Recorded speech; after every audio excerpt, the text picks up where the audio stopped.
it touches me very, very deeply. So welcome to all of you. A huge thank you to April Cornick for inviting me here. Very much appreciated. And my pleasure. And to Kristen Santori for her extraordinary work. She had the idea of putting up my late husband's work, Nicky Zann's work, as a tribute to Nicky, but also as a tribute to the book, because each chapter of the book is introduced with one of these drawings to get the essence of the chapter. So, as you all know, tonight's talk it's not always Alzheimer's, the caregiver's journey. Now, this is National Family Caregivers Month, November. So it's kind of appropriate that we're all sitting here tonight during this particular month. How many of you have been touched by dementia of some kind? And show of hands. Yeah, that's what I thought. And how many of you are caregivers? So we all have a lot in common. And that's where we start with all of this. Let me set the scene by reading a couple of paragraphs from my book, I Didn't See It Coming, Scenes of Love, Loss, and Lewy Body Dementia. I might also add that my publisher is here, Pauline Newworth, to whom I am very grateful, and my editor, Kat Doherty, to whom I have a debt of gratitude as well. Over the years, when I was asked, when are you going to write your book? I would quickly reply, never. Lesson learned, never say never. So why have I reversed my emphatic lifelong resolve? The simple answer? The arc of life has taken some dramatic turns that I didn't see coming, and my heart tells me it's time to share. What I'm about to share is my journey as a lifelong caregiver. It's a love story, actually, which makes it very near and dear and special to my heart. And it has overarching themes of course, caregiving and Lewy Body Dementia, but also of hope and resilience, two very important factors. In my adult life, I like to think of my adult life in 3 acts. Act 1 was as a performer. Fun, great. Act 2, for the last 50 plus years, that's 50 folks plus years, I have been a public relations specialist in classical music, representing people like Van Cliburn, Renee Fleming, James Taylor. The list goes on, institutions like Carnegie Hall, the Vienna Philharmonic, and the New York Philharmonic. So I've been a very privileged person over these years. Now I add Act 3. Act 3 is that of being an advocate for Lewy Body Dementia awareness. Why? Because I got very tired of 2 phrases. Lewy what? And how do you spell that? It's L-E-W-Y. And if you can't spell it, trust me, you cannot find it. So my new journey started, my new act. At 79 years old, that's what I'm doing. And that's what I will continue to do. Public relations is still there, mind you. I don't abandon it completely, but my real passion right now is spreading the word, which I hope you will also do after all of this. And so, let's go back to the beginning of my caregiving experience. The year is 1955, and I'm 10 years old. My father, at the age of 37, a very virile, incredibly strong man, has a massive stroke. The stroke was misdiagnosed. He was given salt tablets. You can only imagine what that does to the brain. 3 days later, my brother, who was age 7, my sister age 5, and I, as I mentioned, age 10, watched as the white truck left the house to go to the hospital. A month later, the white truck came back, obviously the ambulance. When my father was wheeled into the house on the gurney, the only thing that we recognized was his smile. Nothing else resembled my father. He couldn't walk. He couldn't talk. It was devastating. Now, a child basically just rises to the occasion because you don't know any better. You do what has to be done. And in my case, it was taking care of my father and my two younger siblings, while my mother, the angel that she was, held down 3 jobs. She worked 5 days a week in a factory, Saturday and Sunday in a bakery, and several evenings a week babysat for wealthy families with whom they used to socialize. So she had a tough road, keeping a roof over our heads. But again, you do what you have to do. You don't really think much about it. You just react, you act. And along the way, I realized that I couldn't talk about what was happening inside the house. This was an Italian-American family. It was the middle of the 1950s. You did not bring what was in the house outside of the house. You just didn't share it. So teachers didn't know, nobody knew what was going on inside our household. But emotionally, you have to do something. I mean, the child has to release. Normally, you go to your mother or your father and talk about it. That was not going to happen because my mother was overwhelmed. I couldn't add one more thing to her burden, and so I didn't. But I realized that when I sang in school, at assemblies, in different places, all the adults in the room would start weeping. And I thought, this is really interesting, because I can use the music to actually express everything I'm feeling. I'm not violating any competences. It's okay.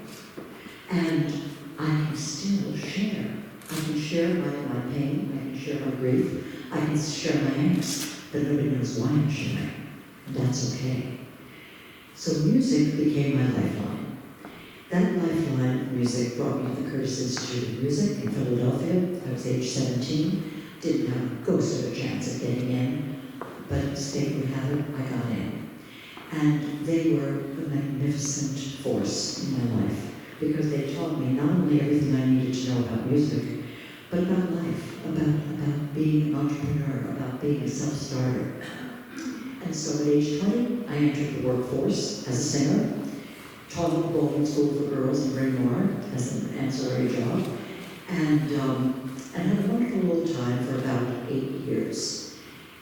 At age 28, now we're in 1973, 73 was a seminal year. That's the year that I started my public relations company. It was a very simple situation where I asked if I could give a pair of hands in the St. Paul Opera press department where I was singing, and I was told no, absolutely not. But after a 6-hour dinner with the general manager, he said, why don't you just become the national and international press director for the company? And I thought, oh, this is really challenging. First is, I don't want to live in Minnesota. No, you have to live in New York. Everybody you need to know is in New York. Fine, I could weather that. I said, but the second thing I'd love to hear you solve, which is, I know nothing about public relations, zero. And he said, I watched you, and I know you love challenges. Just say yes, and go figure it out. And so, at the end of 1973, I said yes, and I went and figured it out.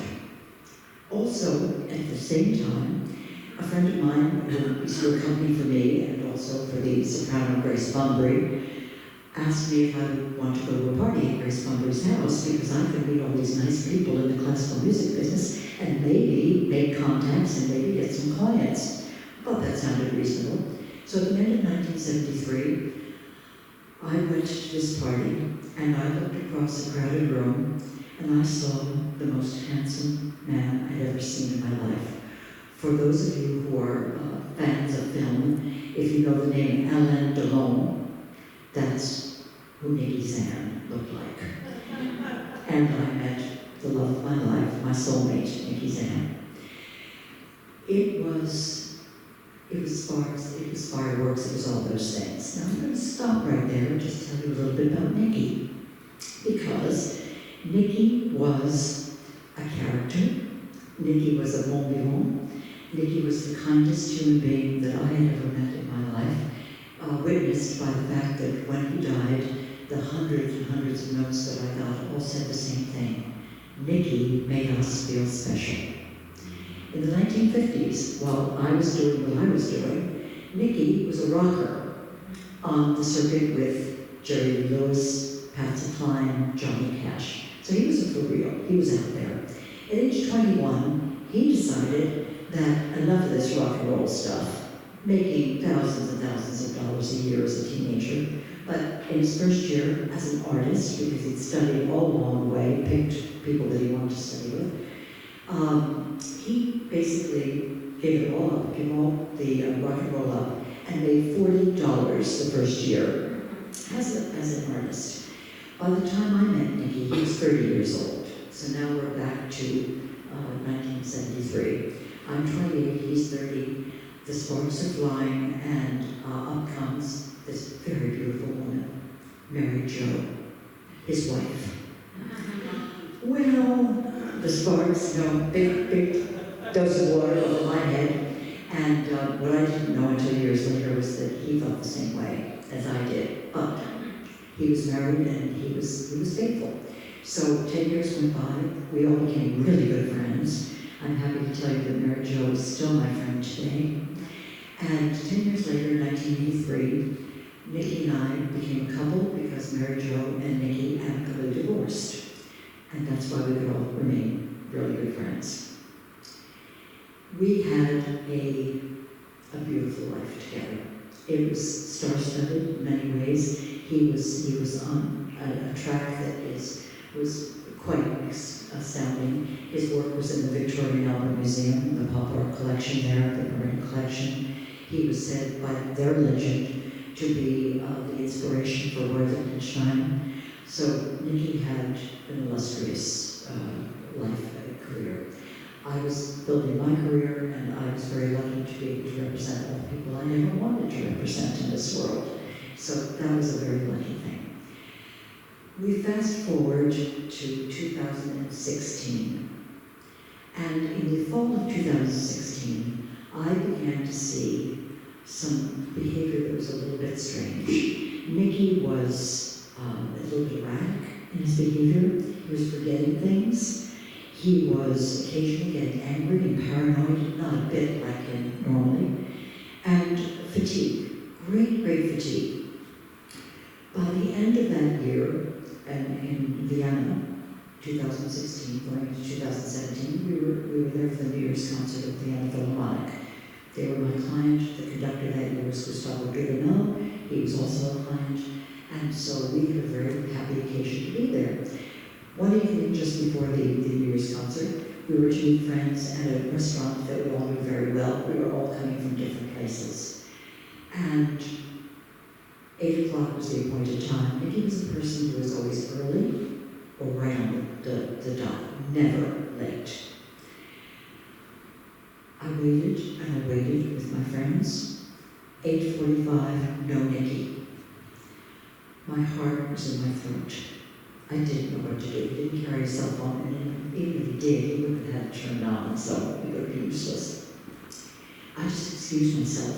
Now, this restaurant was 1.5 blocks from where we were staying, so it wasn't difficult. I basically excused myself, went out to the main drag towards St. Stephen's Cathedral, and thought, I have to find Nicky. Now, where I thought I was going to find the needle in the haystack, don't ask. It was crazy to even think that I could do that. But the folks were with me, and 1 minute into my journey toward the cathedral, who was coming toward me? Nicky. I took a deep breath. I looked into his eyes as he said to me, You didn't give me the address. You didn't write it down. And he never spoke to me that way. So it was very, very odd to hear that coming from him. But what I saw in his eyes was fear. And I knew that I just had to ground and be as calm as I could be. How I did, don't ask, I don't know. It just was an instinct. I called I said, Nicky, you are so right. It is 100% my fault. I'm so sorry. Please forgive me. Needless to say, it was not a particularly happy evening, but nonetheless, he was safe. From there, we went on to Paris, where one night he woke up shivering and sweating at the same time, feeling kind of indigestion. And the next morning he was fine, thought nothing of it. Came back stateside. Now we're into January of 2017. And he was a fastidious person. He took very good care of himself. Great diet, great exercise, and twice a year physicals. He was going for his physical, and he went and he said to our doctor, and by the way, Al, what happened to that calcium score test you had me take 6 months ago? And the doctor looked at the chart and went, oh my God. It was off the charts. It's supposed to be like 100, he was over 1,000. Immediately for a stress test. The stress test showed that he had a heart attack. Now, I'm putting all this together, and I'm thinking, well, of course, that's why he's acting so erratic and a little wonky here and there. It's the heart, not enough blood getting from the heart to the brain. Natural, easy, great diagnosis, Mary Lou. Wrong. So the new cardiologist does an angiogram. Now, let me stop here and just say that we had been together, Nicky and I, in all, had been together by the time he died, 37 years as a couple, 47 years as friends, but 3.5 years as married partners. And he had asked me every year to marry him, and I said no, because we had this great relationship. Why spoil something that's perfect with a piece of paper? But when I heard about the angiogram coming up, when I heard that the heart attack had indeed happened, I thought we could get married. I have to be able to protect him. I knew something was dramatically wrong. And so we got married on February the 13th of 2017. On February the 14th, we were outside my hospital for an angiogram, and I quit. Doctors didn't think it was very, very funny, but I said, well, doesn't everybody get their heart checked out on Valentine's Day? Of course. And by the 15th of February, he had triple bypass surgery. And I thought, thank goodness. It was tough. It was hallucinations, the whole 9 yards. But I thought, okay, now we've got the problem solved, we'll be fine. It was the beginning of the end. Because he kept losing weight, he did not get clearer, he did not gain any energy back. It was tough sledding. About a year into this, we switched doctors. Our new doctor, I went to saying, I think we need a baseline MRI. By now, it's 2018, fall of 18, and the doctor said, well, Mary Lou, could be age. He is 75 years old, so let's just watch for another month or two. I agreed. We went to Stockholm, Sweden in the fall of 2018, and I knew I had made a big mistake. We went to Sweden because the Birgit Nilsson Foundation was doing the Birgit Nilsson Centennial. I was running the thing with the King and Queen of Sweden in attendance, etc. And when we got to the airport, he couldn't figure out how to get through the metal detector. When we got to the hotel, he couldn't figure out how to get from the front desk to our room. He spent days sleeping. I would take him down for breakfast. We'd have breakfast. We would pile up the food, bring him back to the room. He'd sleep all day. So at night, he would be ready to meet and greet in black tie and gown and stuff, the crowds. And no one knew anything was wrong because he harnessed all that energy. And there is a medical term for that. It's called showtiming. So he was great at showtime. He was a showman, and he was an actor. He knew how to do this stuff, and he did it. He successfully got through it, but not without a lot of planning by day, so he could be with it by night. We got back from Stockholm, and I went to the doctor and said, MRI now, please. January of 19, the MRI was taken. It showed a phrase that I particularly hate. It's called age-appropriate deterioration. excuse my language, but that's bullshit, for we don't know what's wrong. And so I said, okay, what's next? And our brilliant new doctor said, I'm sending you out of network up to another hospital where the best neurologist I know is. He sent us to this neurologist who was brilliant. Watched him walk, did a cognitive test, and then followed it up with a REM sleep test, which I'll describe a little later, and a DAT scan, which is like an MRI with a dye that tells you if there are proteins in your brain. And sure enough, the guy said, this is Lewy Body Dementia with Parkinsonian aspects. So we had Lewy Body and Parkinson's together. Okay, he knew what this was because a friend of ours had died of it. And in the waiting room, he took me in his arms and he said three things.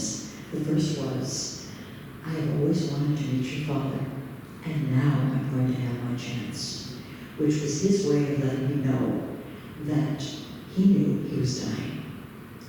The second thing he said, and this is something I live by every single morning, which is, we have had a great run. We cannot be sad. And the third thing is something that I share with all caregivers because it's vital, and that is, please, Mary Lou, please.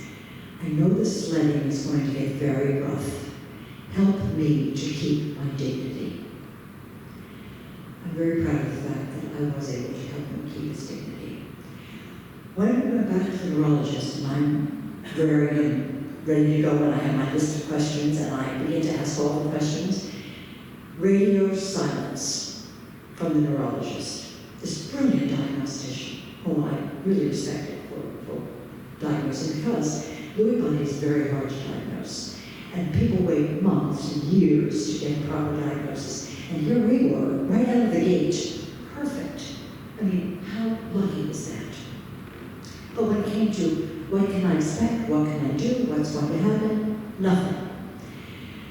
I felt like a balloon whose cord had been clipped and just untethered, and there I was floating in space. I didn't know what to do.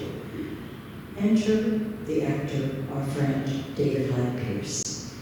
David said to me, I know what's going on with Nicky. I'm so sorry. We all love him. And do you know about Caring Kind, which is an organization which gives free classes about Lewy body, about dementia in general, specifically Alzheimer's, that's the primary, but others as well. I went and I took every class I could. They were all free. Everything I needed to know about caregiving, everything I needed to know about progression of diseases, all of them, all the dementia, and also the financial side of it, to know how you put things together, what you have to have ready in this process, which is a lot. They, the Caring Kind folks, told me about an organization called the Lewy Body Dementia Resource Center. They became my lifeline. They had support groups in those days, 6, 7, 8 years ago. They were live support groups, and now they're online, but they were amazing. And for all of you who are taking notes, let me give you the website, the easiest way to get it, which is lbdny.org. Again, that's lbdny.org. They are an amazing organization. Their website is comprehensive in 8 languages. Support groups, number, I think there are support groups for people with Lewy body, there are support groups for the caregivers, there are support groups, buddies they call them, which are people with like interests who have Lewy body, who want to communicate with each other. All these things exist through this magnificent organization, and its founder, Norma Loeb, who is an angel on earth. So my gratitude doesn't stop for this organization, of which I am now a board member. So our Lewy body dementia journey started, and we were diagnosed. No, a person doesn't get diagnosed, a family gets diagnosed, a couple gets diagnosed. And at the beginning, Nicky was very accepting of all this, and then down the line it was, I'm going to beat this. So fluctuations in and out. I asked his permission to tell our very close friends and family about all because it was my supposition that if people knew they could help, they could react in a constructive way. And if they didn't know, they were going to talk about the wonky behavior, the strange things that were happening, not to be mean, not to be gossipy, but because they didn't know. And that's not fair. It's not fair to Nicky. It's not fair to the people who are interacting.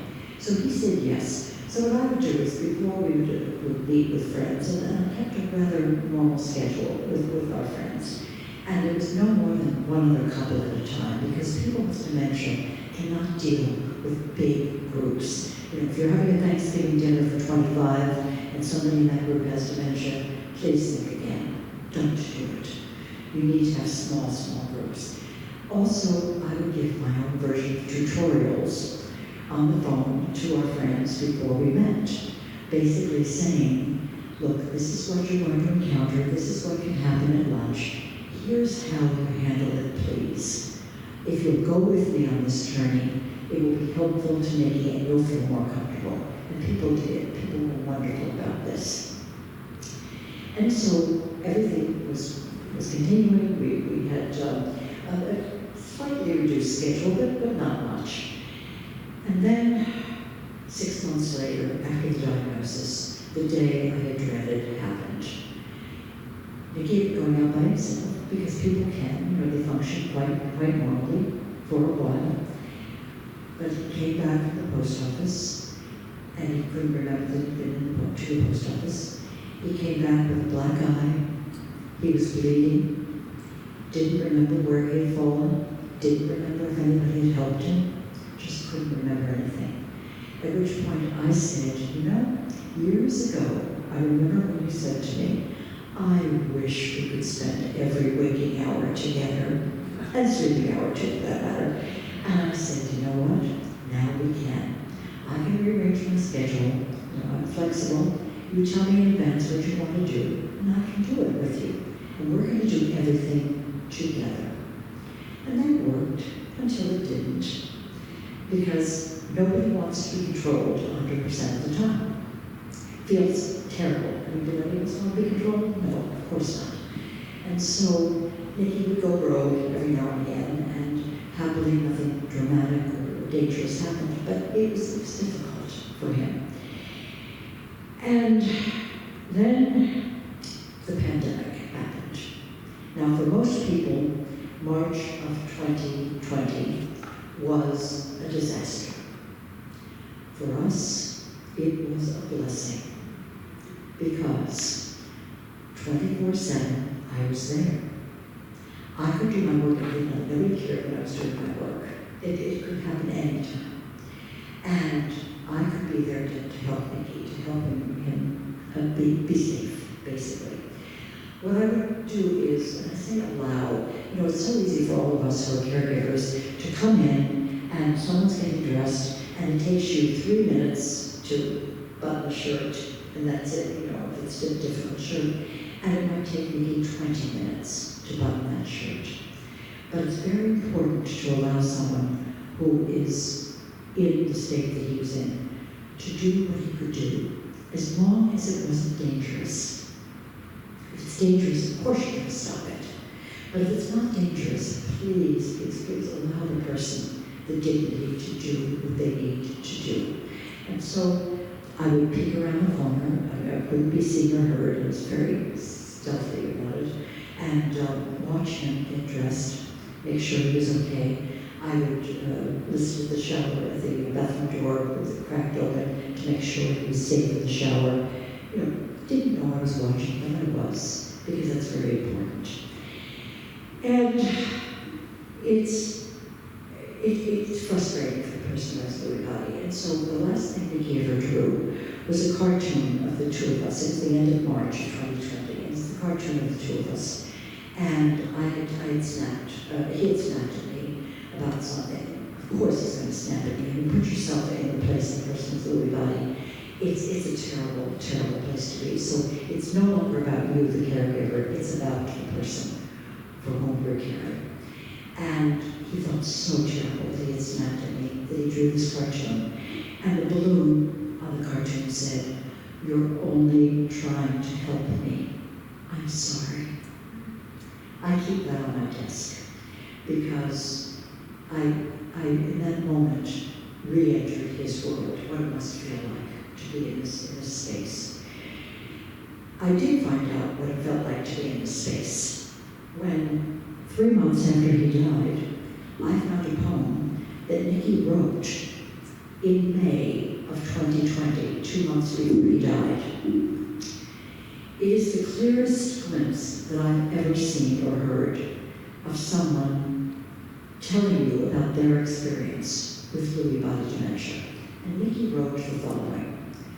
The photo on the wall, if I'm not mistaken, was taken when our love was just brand new.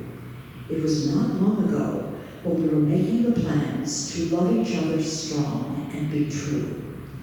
A devil in our home used deception to corrupt the loyal angel that my heart knew. An instant into this cruel and hateful reception, vengeance replaced the heart that once beat true.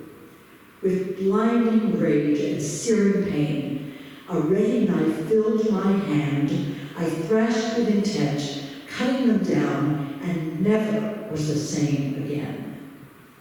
While I wait for my date with the hangman and his chore, and by chance I see my reflection, that less than human sight that haunts each tortured night. That stranger in the mirror is thee. When I found that, I wept because I realized that he realized exactly what was happening to him.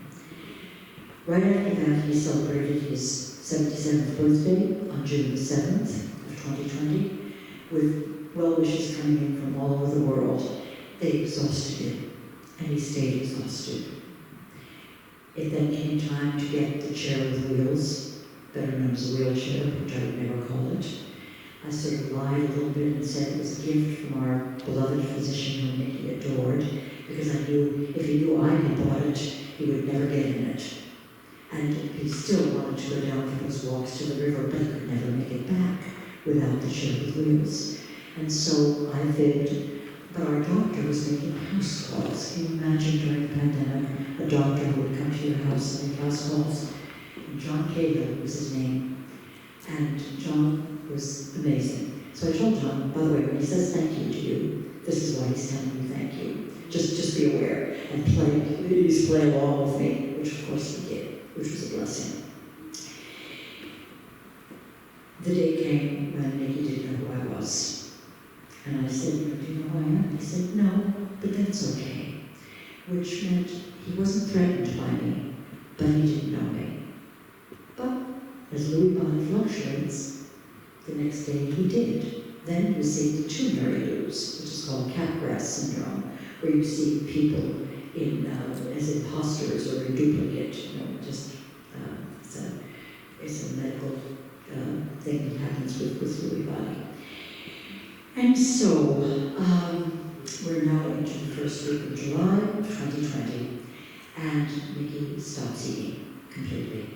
Takes 2 bites of lunch on the 7th of July, and that's it. 2 days later, he refuses any liquid. And a nurse friend of mine said, when that happens, do not force someone. Do not insist.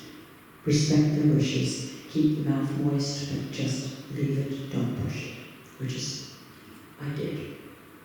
I also called about 8 of our nearest and dearest friends and family and had them come to say their last goodbyes, which they did. This is about 3 or 4 days before Nicky passed. And each one came, went into the bedroom. Nicky was not communicating, but they all gave him a hug, told him they loved him, and it was lovely.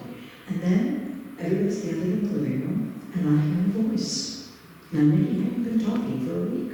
I hear a voice from the bedroom. Who else is it? Nicky. I go in, and he says, Mary Lou, please put a robe on me, put me in the transport chair, and take me into the living room. Clear as day. He goes, I do it. He comes into the living room, and by name, he thanks and says goodbye to each and every person in that room. It was a miracle. Then he looked at me and said, I'm tired, went back, put him back into bed. I never took him out of our bed. It was very important to me that he had as much normalcy as he could humanly have and as much human touch as he could possibly have. And being a francophile, which he was determined to wait till Bastille Day, which he did. And at 20 minutes after 10 in the morning, after sitting holding his hand, the breathing is labored, I hear a ping from my cell phone. I look over, glance, 1 second, and when I glanced back, he was gone. Peaceful. 16 months from diagnosis to death. Extraordinarily fast. It's usually three years to 8 years is the general trajectory on this particular disease. And so,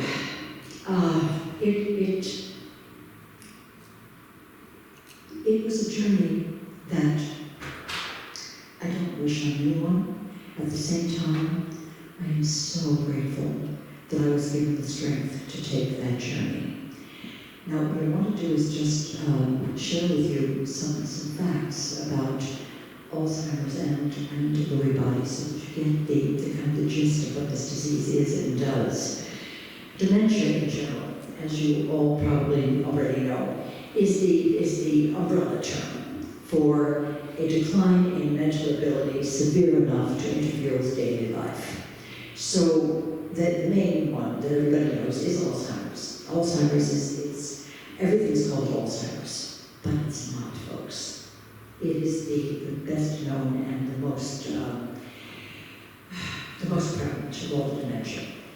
Next comes Lewy Body Dementia, which is the second most progressive form of dementia after Alzheimer's, affecting 1.4 million people in the United States alone. And I'm here to tell you that's an old figure. That figure hasn't been changed in at least 10 years because the stats have not been updated. So if you consider 1.4 million, and then you go with all the caregivers who are part of that and the family members, you're talking about millions and millions and millions of people who are affected by this disease. What is Lewy body dementia? It is a progressive brain disorder that affects thinking, behavior, movement. It's a neurological disease, and it is basically not very much known about it. Is it hereditary? They don't know. Does it affect more men or women? It affects more women. It affects more men than it does women. Or Alzheimer's affects more women than it does men. And these are just little facts about it. It's not rare. That's the other thing. Lewy body dementia is not rare. It's often misdiagnosed because it mimics Alzheimer's. It mimics Parkinson's disease, but it can also coexist with Parkinson's disease. As a matter of fact, it can also mimic psychiatric disorders, which is why people have such a devil of a time getting a diagnosis. It's different from Alzheimer's in that there are fluctuations, meaning one day you're 100% yourself, and the next day you don't know who the person standing next to you is. REM sleep disorder, which I mentioned before. If that's present, REM sleep disorder is when you are dreaming and you're acting out your dreams. For instance, you're dreaming that you're punching somebody, and actually you are punching the person next to you. So that's very serious and very dangerous. And the other thing that's different is that there are early hallucinations. The hallucinations can be visual, which is the norm, and also auditory. In Nicky's case, when he was first diagnosed, he said to me, "Do you hear the voices coming out of the faucet?" I said, "No, but I know you do." Affirming him, affirmation is really important. He said, "Do you hear the music coming out of the pillow?" "No, I don't, but I know you do." So those are the differences between Alzheimer's and the basic differences. As I said before, Lewy body dementia affects cognition, motor function, and behavior. It's the disease that Robin Williams had that he didn't know he had. It wasn't until he was autopsied that they found his brain riddled with Lewy Body Dementia. It was one of the worst cases they'd ever seen, I'm told. The other people who've had Lewy Body Dementia are the ball player Tom Seaver, the actresses Estelle Getty and Dina Merrill, and right now Ted Turner is battling this disease. There is no cure at the moment. That's why I'm out here speaking about it, because with knowledge comes dollars. With dollars comes research. With research comes cure. That's why we're doing this. What causes Lewy Body Dementia? It's abnormal protein deposits. They're called alpha-synucleins. Now, you'll never remember that. So I call them rogue proteins. And I've been told by my scientist, neurologist friends that that's just fine. For the layperson, rogue proteins will do it. What they do is they wad up, they stick together, and they attack the brain nerve cells, killing them eventually, but not immediately. 6 early symptoms of Lewy Body Dementia: cognition issues, hallucinations, which we've talked about, REM, sleep disorder, fluctuations, which we've talked about, movement issues, behavior and mood swings, depression, apathy, anxiety, agitation, delusions, paranoia. And as you can hear, it is very complicated. Later in the disease comes the effects on the autonomic system, meaning things like bladder and bowel control and loss thereof. One caution: be careful of medications. Medications, there's great sensitivity to medications. The one medication, I'm not a doctor, so I don't go into this in detail, but I will tell you one thing. Haldol is your enemy. If you happen to go into the ER because your loved one is agitated and needs help, and the first thing you're going to do is to inject them with Haldol. Never, ever, ever allow Haldol, but have you stop it. If you say my loved one has Lewy body, they will look at you basically like, lady, what do you know? Or they've never heard of it. That's very common. And so my advice is, when you find yourself, and help you, but I hope you don't, but if you should find yourself in that position, all you say is, my loved one is allergic to Haldol. Nobody will give it to someone who is allergic. And that's how you get around it without a fight. And I highly recommend it. People have used it, and they've been successful in using that as a phrase. So, my message to caregivers, and that's all of us in some way, shape, or form. Caregiving is on the job training. It is improvisation. For those of you in the theater, it is improvisation from morning till night. If you were applying for this job, I guarantee you wouldn't get it, because you would be deemed unqualified. Guess what? We're all qualified. It's called being a human being, and we can do this. It's important to let your loved one know 3 things: that they're loved, they're protected, they're safe. Love, protection, safety. That's all they need to know, all they really want to know. People who have dementia are not always able to express themselves. Sometimes speech isn't available, can't do it. Sometimes you think that they're just in a state of vegetation. This is my theory, but I really feel that anybody with dementia feels. They feel deeply. So that touch on the cheek, that kiss, the patting of the hand, the gentle voice, all of those things make a difference. They are kindnesses that are not forgotten, even by someone who is having trouble with verbalization of what they're feeling. They feel. Control. Nobody likes to be controlled 100% of the time.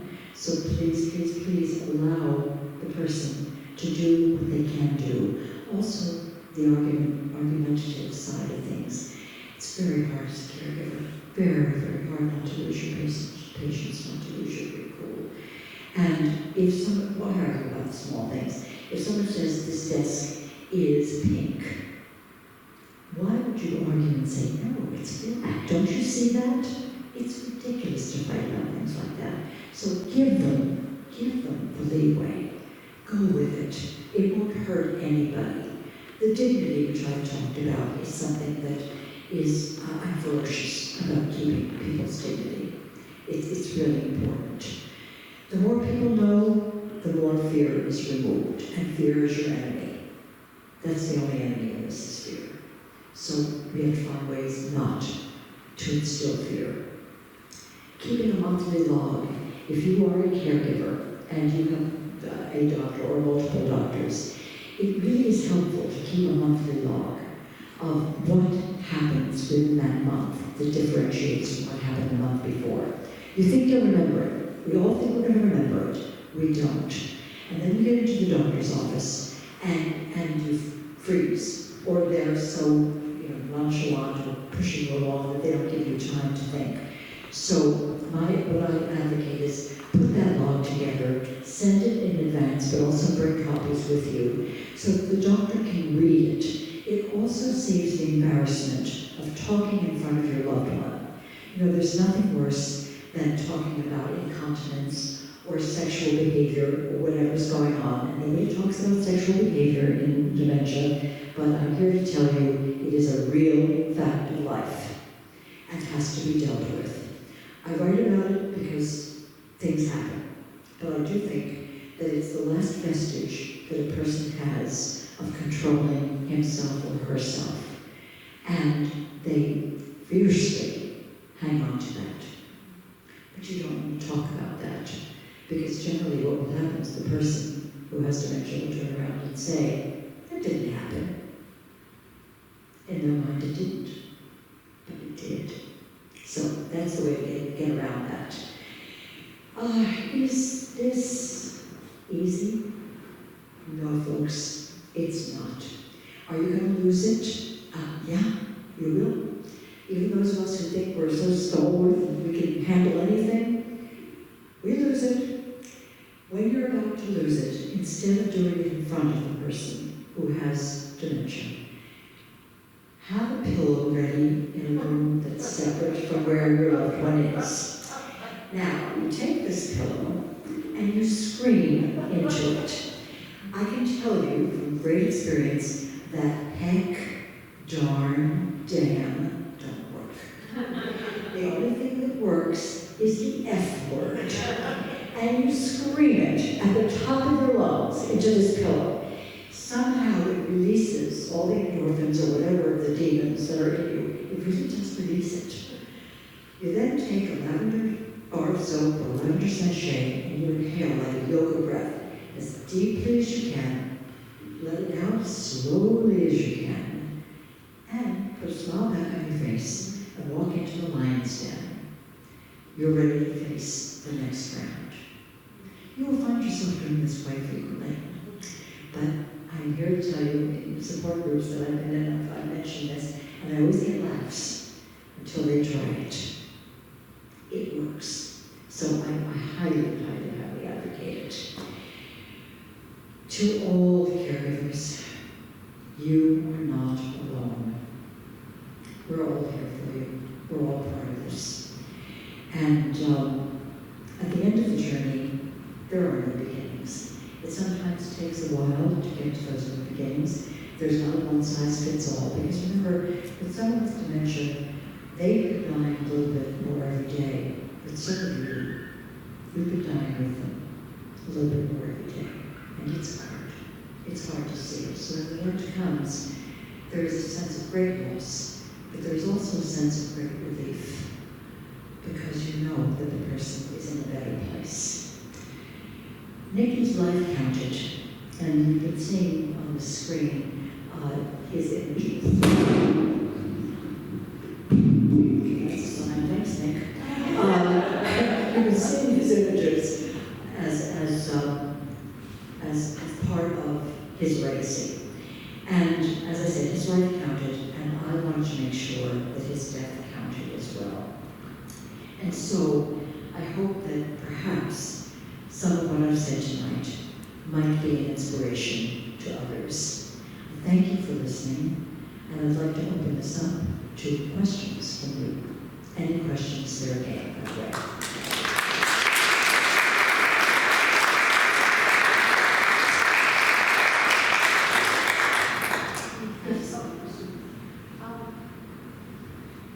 Thank you so much. That was just a beautiful testament to your relationship, to what you've learned, and it can't be easy to share, but it just is so touching. Thank you. Thank you very much. It's actually, for me, it's cathartic. Writing this book was cathartic. It was my way of grieving. And I only realized that well after the fact. But it worked. Yeah, Because it's helping other people. And that's what's at the bottom of this. turning pain into care. Yeah. Important.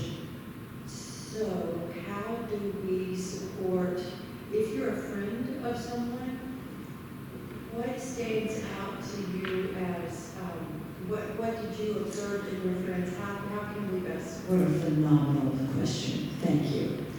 The people who ask you, what can I do? It's rather useless, folks, because you're not going to tell them what they can do. You're not going to burden someone. It's just not going to happen. But the people like my friend in the first row here, Nicky Zann, who was my neighbor, would just do kindnesses. Just come and sit with Nicky. You know, this is what makes the difference. Knock on the door. Not what can I do to help, but just be there. Other friends would during the pandemic, would make a meal and leave it at the front desk, at our front desk, and just call me and say, there's a meal downstairs. They didn't ask me. They just did it.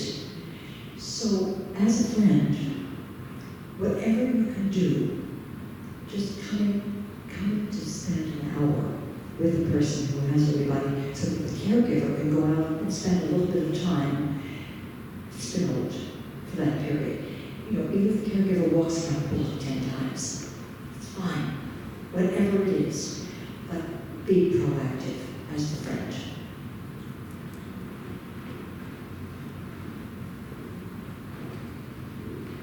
Thank you very much. I have a sister whose husband has been diagnosed with Lewy Body Dementia.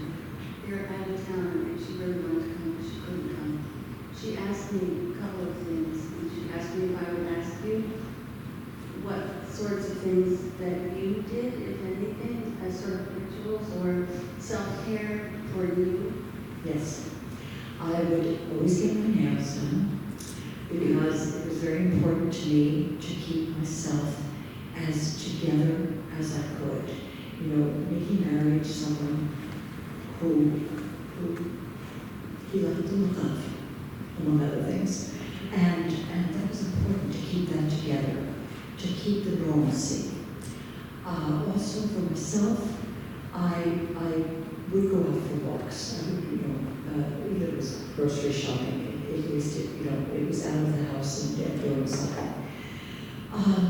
I think that what I learned was something I don't do very easily or comfortably, ask for help. I'm not good at that. You know, I can do it all. Sure, we all can, right? Until we can't.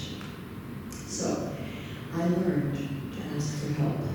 Now, when you ask for help, I would say 75% of the time you'll get it. But 25% of the time, you're going to be disappointed by people who cannot step up to the plate. People that you thought could and would, but can't.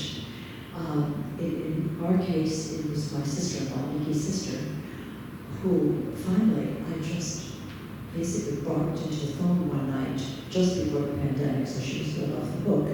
But I barked into the phone, have you ever heard me say I need something? And she said, no, Mary, never. I said, well, listen carefully. I need you to come and visit your brother. She didn't live very far away. I need you to come. He needs to see you. She couldn't do it.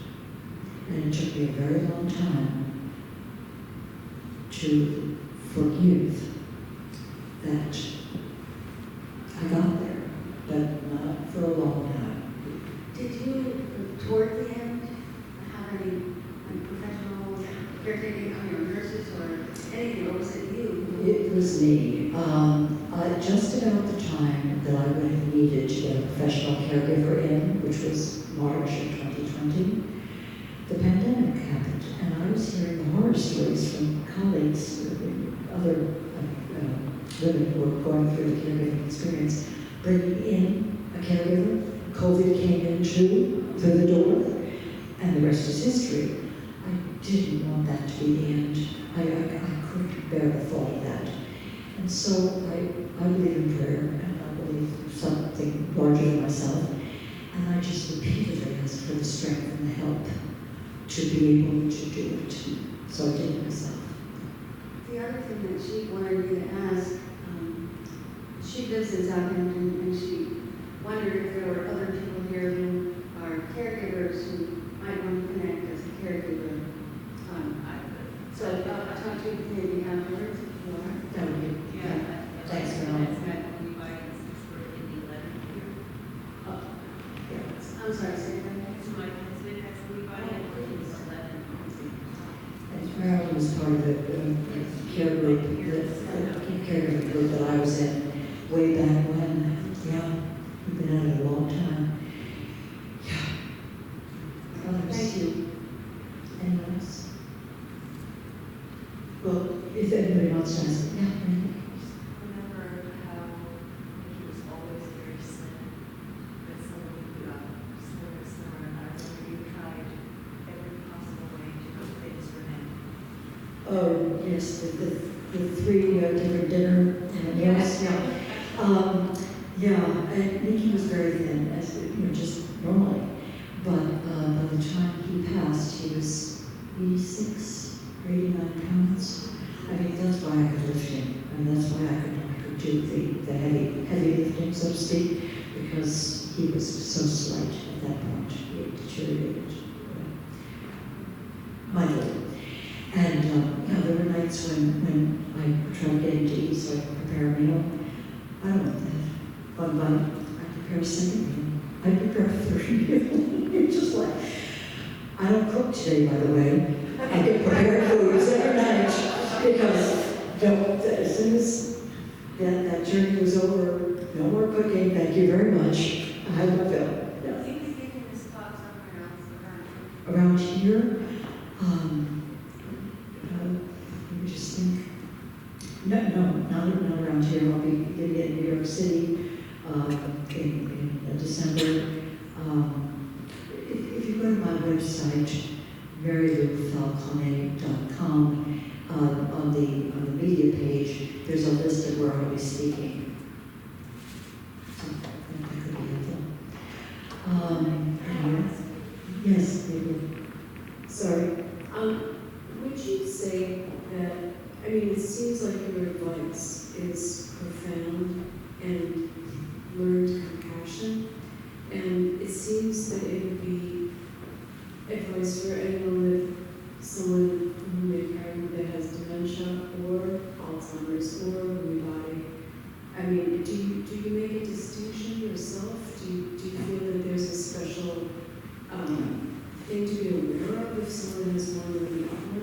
I think that the only real thing to be aware of are fluctuations. They are they're a blessing and they're a curse, because you see your loved one come back 100%, and for that moment you have hope. Is that more the case with Lewy body? That's only with Lewy body, singularly with Lewy body. That's one of the really distinguishing factors, and it breaks your heart when they leave again. But you have hope they come back. I just want to thank you for your courage and your clarity and your compassion. It's most impressive to hear you speak about this with such forthrightness and generosity. So thank you so much. Thank you. Thank you. And for anybody who wants the whole journey, there are books in the back that my dear, wonderful publisher has, and they can be purchased. I will be happy to sign any book that is purchased tonight. So, of course you can. When did you come back to the country? Did you have a conversation about what had happened, or did you realize what was happening, that yesterday was different than He did realize what was happening. He knew he was going in and out. I wouldn't talk about what happened. No, I did not reference that at all. I mean, there would be times, for instance, when the most vivid one that I can remember is one night, 2 in the morning, he woke up and he said, clear as day, we have to go and buy a $17,000 bed. I looked at him, and he said, yeah, because the squirrels are running all around the room, and they're running all over you and under you, and I have to go in the living room and make sure they're not running around the living room too. And, you know, it's like, okay, we'll do that in the morning. You just go with it. But you can't go back to it. You can't reference it the next day. You just don't, because you don't want to bring that up. You want to take the lucid, beautiful moments, and you want to use them lovingly. Hi, I have a question for you. Thank you. Can you share something with us regarding the transition, how was the transition without affecting, touching his dignity when we have to tell those loved ones that they cannot drive anymore, they cannot use credit cards, we can now make decisions on. This is a wonderful question. Basically, you frame it as something that would be your great joy and privilege to do for them. Allow me to do this for you, please. It's hard, because when you take the keys away from someone, I was lucky he hated driving, so I did all the driving, so that wasn't an issue. But for instance, you can't go out and walk by yourself. You need somebody with you. That's huge for someone who's independent and has been their whole life. So you frame it as, I really want to do this with you. This is something I want to do. Will you give me that joy and come with me, do it with me? You reframe everything. You just reframe it into something that is not controlling, not let me do that, give it to me. That will never work. It's always gently reframing. That's what has to be done. It doesn't always work. But when it doesn't work, you deflect. You go to another subject. You just deflect all the time. That's what you have to do. It'll come back, but when it comes back, it may not come back with such a vengeance. And maybe the second or third time, you'll succeed. But it's a trial and error thing.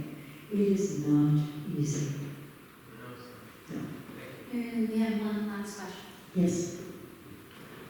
I wondered what support you got from the medical industry, and that this, your life was in New York, you resigned in New Correct. York, Correct. the state with the best benefits in the country, but yet. From the neurologist, the neurology visits were worthless. Because, I credit the man, I never use his name, but I credit him with the fact that he was a genius at diagnosis. No question, and I'm grateful. The rest of it was unbelievable. Not even a social worker, nothing. Not even read this book or go online and find, nothing. And if I sound a little angry about it, I am, because nobody should have that. That's why I wrote this thing. So I sat down to write it, because nobody should have to work that hard to get information. And in terms of the doctor who was fantastic, his name was John Cahill. He died last year at age 58 of a massive malignant brain tumor. And John's loss is felt by all of us who loved him and respected him and are grateful to him. And he's the one that made house calls. He's the one that gave me his cell phone number that I could call day or night. Of course I didn't abuse it. But I could have if I needed it. He's the one that when we looked at Nicky after the MRI, before the neurologist came in, he knew it was Lewy Body Dementia. And when I said to him, after the diagnosis, "You knew, didn't you?" And he said, "Yup." I said, "How?" He said, "My sister, at age 50, has early onset LBD, Lewy Body Dementia." So his compassion was enormous. And when Nicky passed, I passed on the wheelchair, which was all 3 weeks old, the chair with wheels, to his sister. Is he a monster? No, he was not. He was an infectious disease specialist and one of the panel that did the approval on the COVID vaccines in Washington. He was a very celebrated. Did he predecease her? Yes, she's still alive. He's gone. So this can go on for many years. Yes, the largest number of years I've heard with Lewy Body is 18 years, which is horrendous. Nicky's at 16 months. Now I'm talking diagnosis to death. I do believe that this was going on for years before. And hindsight is 20/20. You think of instances and things that happened, like, oh my God, that happened or that happened. And even now, sometimes I get flashes of things I didn't think about. And it all makes sense. But Had you known, would you have done anything differently? probably not. Had I known, no, because we live life fully, so no, I answered, I wouldn't have. No. So it wouldn't have been particularly helpful.